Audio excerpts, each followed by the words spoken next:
In this chapter, we are going to focus on writing tests with Jasmine. Tests allow us to quickly identify any problems with our code. If we ever need to expand our application, write more methods, reuse methods, amend methods, we know straight away by using the tests which we've written previously which method fails. And we can obviously quickly identify the problem and fix it.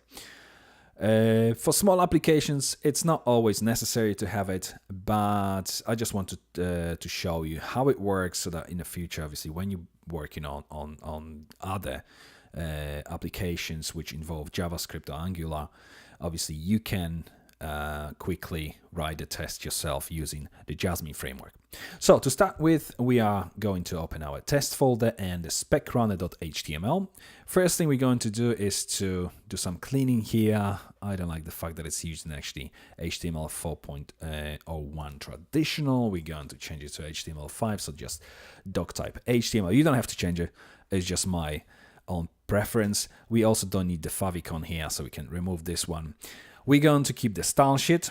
Then we are going to also keep the Jasmine files, but we don't have here library, lib, we have test, so /test, and the same for here, /test, and the same for the CSS files, so /test, and then we go to the Jasmine 1.3.0 folder. Obviously, you might be using newer version of the Jasmine. At the time of this recording, this was the latest one.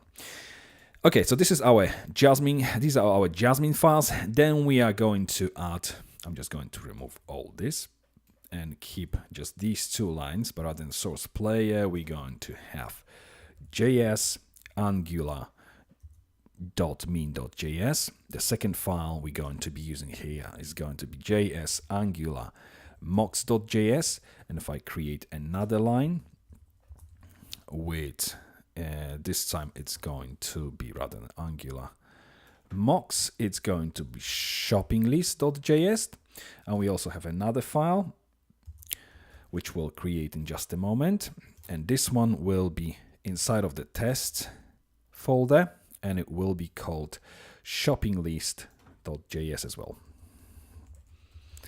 And this is the file where we're actually going to be writing our test for our main shopping list. I actually need to remove one extension here for our shopping list module. Okay, so that's our specrunner file ready now. If we scroll down, everything's fine. If we now preview the file in the browser, refresh the page, you need to navigate to the test, obviously /specrunner.html. We don't have any tests yet, so obviously you can't see anything. So let's move to the next video and start writing our tests.